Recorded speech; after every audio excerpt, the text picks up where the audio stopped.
Hey guys, it's Mike here, and in this video, I want to discuss another topic related to Cell. After all, this is Cell Saga Media, after all, now isn't it? People like when I talk about Cell. He's my favorite villain, in my opinion, the perfect and best villain in the Dragon Ball franchise, which you could see my video discussing in depth in the top right corner, or down below in the description, or on a device that you don't get to see any of those things. You can imagine me talking about it, or just, putting the effort to look at it on my channel. Either way, the topic is something that I've had requested of me many times over the years, which is just how strong was Cell before any absorptions at all in his imperfect form. Let's call him base Cell, factory reset default Cell, straight out of Compton, no, straight out of the incubation pod.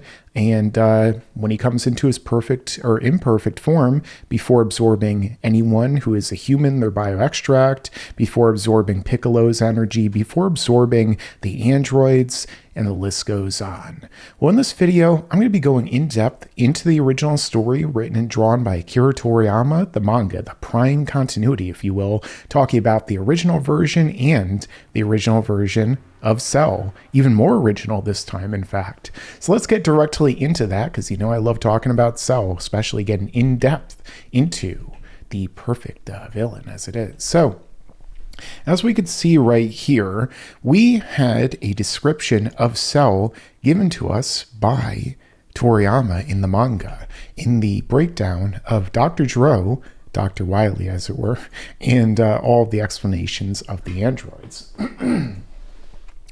So before the fight, Dr. Gero had attempted to utilize biotechnology with the dream of creating a new typing of android or artificial human, Jinzo Ningen, in this case, a bio-android.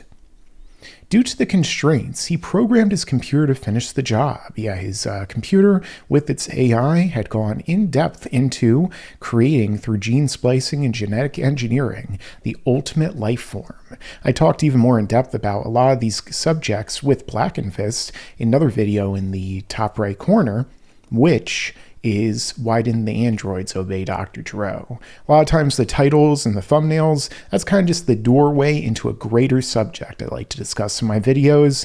There are always more than meets the eye, like the Transformers.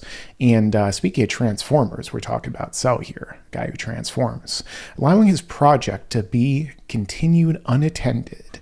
This being is created from the living cells of Goku, Piccolo, Vegeta, Frieza's father, King Cold, the chillest man around with his Chateau de King Cold wine, along with many other organisms. Cell aims to assimilate 17 and 18, right here, in their chibi forms. What is this, Daimon?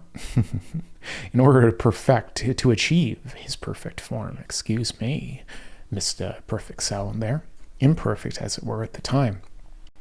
So this doesn't really talk to us about his power, but it does talk to us and give us a little bit of hint as to regard with it. Now let's get into the very first appearance of Cell in the manga, which happened before this chapter, explaining his perfect, or really imperfect strength at this point, in terms of his engineering. So we have this amazing setup to the introduction of Cell, the weird mystery of all the inhabitants of Ginger Town disappearing. Now keep this in mind, Cell, he was absorbing all of them, and as we could see right here, he absorbed over 15,000 people. He extracted their bioextract to make himself stronger. So we don't know what that would be in terms of power levels, but if we go by, for instance, the amount of power Goku was able to get when he took the limit from the different human beings and other characters with the Spirit Bomb, we saw just how incredibly strong that got to where he could wipe out Kid Buu. So maybe that's something to keep in mind, that people have way more power when you take all of it. In this case, literally taking all of their power and their bioextract for himself and powering up significantly. So that means that by the time that Kami and Piccolo united and went off to fight Cell, the real reason Kami decided to do that with Piccolo, well, he was already much more powerful, most likely, than he was straight out the tank, right? And so at this point, we have Piccolo and the other characters sensing the power of Cell as he's, drinking up this rich man and taking from him everything he can, something worth way more than money, which he offers to Piccolo in the anime.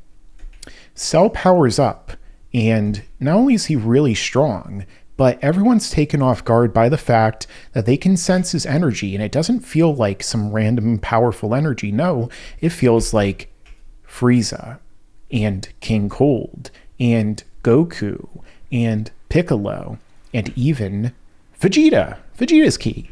Well, because, again, those are the characters that, in the manga at the least, had the cells spliced into Cell, along with many other organisms. Now, what exactly are those other organisms? I would assume things like a cicada, for instance, which is probably the reason why Cell, he goes underground and incubates and hibernates for 4 years, much like a cicada, or certain strains of them. Some of them do that for even longer. And then, of course, they run into my cat, the real god of destruction, Hakaishin, and he makes all of their training underground, like Cell, let's say, amount to nothing when he decides to turn them into his toy.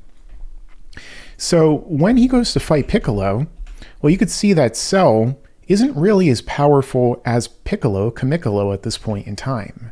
Now, the thing is that Piccolo was already close to the level of a Super Saiyan in the Cell Saga, which means that he could have very well been stronger than Super Saiyan Goku on Namek before merging with Kami, which placed him even higher than the power of the Super Saiyan. So again, that's something else to keep in mind with regard to Cell's power. Now, Cell, when he goes from this egg to this larval state, cicada form, whatever you'd like to call it, and then into, of course, Cell himself, the imperfect form, before semi, and then fully perfect, and then super perfect. Well, he is weaker than Piccolo even after all the absorptions here. Piccolo blasts him back, he has the advantage the whole time, and according to Android 16, the only android at the time, other than Cell, if you want to count him as one, who can actually sense powers, he says that one of these characters is able to rival the two other androids, which is, of course, the power of Piccolo, but 16 doesn't recognize him as Piccolo, which he goes on to say during the fight with 17. Piccolo has the advantage over Cell the entire time here, and the only time that Cell is able to get the better of him is when he surprises him with the ability to use the Kamehameha, which Piccolo is just utterly shocked by, and then in turn, he uses that as a distraction to drain more of Piccolo's energy for himself. So again, one more time, Cell is augmenting himself from the level of power he's at. This is where he begins to explain his origins, as I had shown you before, talking about the characters that he was taken from. Goku, Vegeta, Piccolo, Frieza, and his father. Of course, as Piccolo points out, it explains why Cell's Kamehameha wasn't anything to really worry about, which is, the reason why Piccolo was able to get out of there and not have any real difficulty with it. But again, he was shocked at the time. Now, in terms of that, all the characters that they took the cells from, aside from Frieza and his father, were before the characters went to Namek. So Goku had a power level somewhere over 8,000. Even if you want to throw in the max Kaioken use of the time times 4 during the Kamehameha clash with Vegeta, that'd still only be 32,000. Piccolo's power level was I think somewhere around 3,000, 2,500 when he fought Nappa. Gohan's was only about 2,500 when he raged out and went to attack Nappa and blasted him. And as an Ozaru, even if you want to throw on the 10 times on top of his hidden power, that'd be 25,000. And then Vegeta, 18,000. His maximum would have been about equal to Goku's Kaioken times 3, so about 24-ish thousand too when he used the Galick Gun to amp his power. So the strongest characters in the mix were the powers of Frieza and his father. Somewhere over 120 million, because of course Frieza as Mecha Frieza was stronger as Mecha. Of course he wouldn't be able to take the Mecha enhancements, I'm sure, but King Cold, at least somewhere in the neighborhood of Frieza, you would think, because of how impressive they made him out to be. You could say he was stronger, but it doesn't matter. Either way, I think that's the most important thing to factor in here. Now, with regard to the computer, going back again, the computer did its best to try and make everything within Cell perfect. However, whether or not you could say that Cell was basically just able to utilize the level of power that the characters could at that point in the story, when in fact, they were originally taken from the cells, or maybe he already had enhanced degrees of it, it's not really for certain as to whether or not that's the case. However, if we're going to be talking about the power of Cell, I think another good point is to go to the first time that Cell, emerged in his original timeline and killed Trunks. Because you see, as I talked about recently in a video, which is how did Cell kill the original Trunks, we were told by Cell during this explanation that he actually found out, that Trunks had a time machine, and so he went there and he killed him after he had managed to kill 17 and 18. So he had killed Trunks, who, in my estimation, he probably caught off guard because Trunks had no idea who he was, wouldn't have planned to use full power against him, even if he did train in the original timeline that the original Trunks had saved, the unseen timeline, or timeline number 2 as it's called, which I have a whole video about what happened in the unseen timeline, which you could see both the videos I just referenced in the top right corner. Boom, boom. And then, again, with regard to Cell here, it's likely that in this case, he had gone around and probably absorbed a little bit of the remnants of humanity. Now, as we're told by Trunks at one point in time, around when Cell appears, there is mostly after the androids had attacked, they killed most of humanity, which means that there were about tens of thousands of people on the entire planet still alive, living in bunkers. Now, like I said, Cell absorbed the power of 15,000 people in Gingertown. However, it probably would have been significantly harder for him to absorb that many people in the future, because he would have had to figure out where they were, and then in the different bunkers, how many people are even there. It really comes down to just how much time did he have to absorb how many people. And so for me, I would have to assume that Cell at this point in the story actually would not have been as strong as the Cell who even goes on to fight against Piccolo, because he just basically walks into an all-you-can-eat buffet, all-you-can-drink buffet for a liquid diet type of person. He's juicing at the time, right? And he, thus as a result, probably could have killed Trunks at this point in time if he had not trained at all, even as the Super Saiyan maybe, and also if he caught him off guard like it says in the anime, and or shows in the anime, and then as I had discussed in my video, even more likely. So again, that probably would have been an augmented Cell. Now, a lot of people will point out that Cell went looking for 17 and 18. Now, they make the assertion that Cell probably would have been able to defeat them and absorb them that way. However, I'm not too sure that's really the case. Now, first off, there's the argument that the androids in the future are weaker than the ones in the main timeline. I did a whole other video you guys can see in that top right corner. I'm going to keep pointing so I can remember to add this in here, where I discussed if the androids actually are weaker in Trunks' future, or maybe he just got it wrong, because after all, how would he know? He didn't even see Gohan fight them to know for a fact that they were holding back against Gohan in the manga version, and that maybe he just got played around with and just overestimated his strength comparative to theirs. But not just that, but also Cell wouldn't have really needed to be as powerful as them, or even more powerful to beat them and absorb them like he did in the main timeline.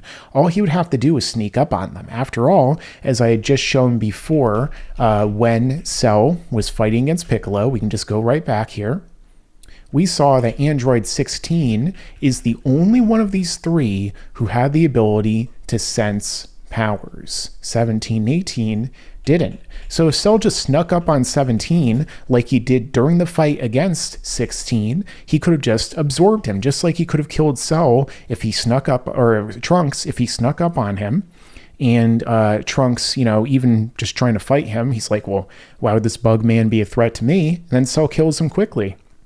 Same situation could have happened. He just catches them off guard, steals their bodies, and boom, done. So I don't think that what Cell was saying to Piccolo is really that much of a indication that he was already stronger than the androids by the time he fought Trunks. And even if he was, again, that could be through absorption. So really, at the end of the day, how strong then would Cell have been right out of the chamber? Would he even been anywhere near as close to the power of even, let's say, theoretically weaker 17 and 18 in the future and original timeline?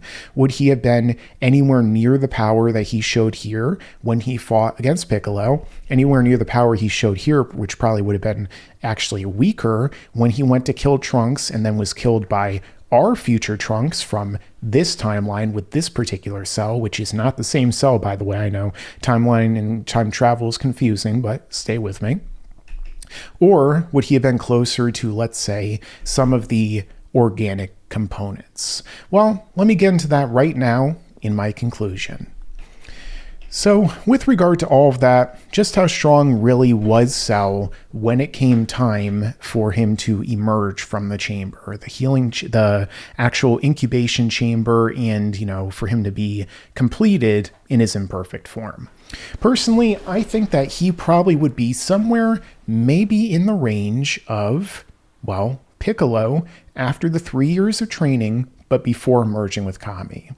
I don't think he was necessarily as strong as the Super Saiyans because of the fact that he was not based on the cells of any of the Super Saiyans and before they had not transformed yet. So in the case of Cell, he was based on the Saiyans had the cells from the Saiyans from pre-Namek and before all the training, and he also had the cells of Piccolo, again, before even merging and uniting with Nail and then Kami, as well as, of course, Frieza and his father. So I would think that or Cell in this case, was probably a little bit stronger than Mecha Frieza and King Cold. And thus, as a result, I'd say that base initial Cell, factory default Cell, was probably weaker than all the Super Saiyans. However, the thing is that he's kind of like a mesh or a blend of 17, 18, as well as Dr. Gero, in the sense that while he is incredibly powerful, fresh out the factory, at the same time, he also can get vastly more powerful like an energy absorbing model of android, because he can kill someone and drain their bio extract and make himself even stronger. He could take Piccolo's extract, he could take all of the humans in the world, and then make himself equivalent to or stronger than the androids so that he can drain their energy. This is a level of power that I think that Cell probably regressed himself to when he once again reset himself to factory default, when he had to regress into an egg, go back in time in the time machine, then break out of it and dig himself underground. Any power that he had absorbed in the future probably left him when he had to regress back. He didn't keep all that. Instead, he reset himself, and then he woke up relatively close to Ginger Town. Lucky enough for him, right? And then he just walked into the city. Obviously, even if he was like a power level of 10,000, which wouldn't probably make any sense, but let's say, even he started out even weaker than I'm saying, all he had to do was absorb an entire city worth of people and get a gigantic boost. I mean, look at what happened in the main story. Cell absorbed another city, maybe even more, and then what happened? Well, he showed up and utterly stomped 17 and Piccolo after merging with Kami, the very same Piccolo who has beaten him before and easily wrecking them. The only one who stood a chance against him was Android 16, but again, once he snuck up on 17 and absorbed him, he became semi-perfect, and everyone else's power was irrelevant until Vegeta, Trunks, and then eventually Gohan and Goku stepped out of that chamber, and then Piccolo after that as well.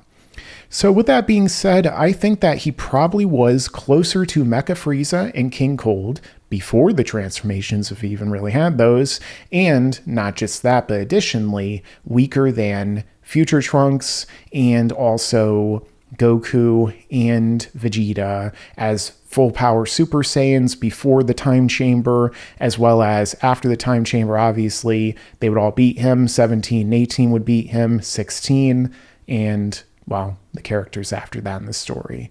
But let me know down below what you guys think, if you agree with this, or what your estimates of his power is. I know sometimes people like to use actual power levels, so go crazy with it. It might be even more easy to articulate how you feel he is, because at least we know of Frieza and King Cold. In the case of Frieza, we had a power level on Namek and Goku on Namek too. Thanks for watching, and make sure to stick around, because there's a lot more to come in the future of Cell Saga Media. We are perfection. Yeah, and you better subscribe.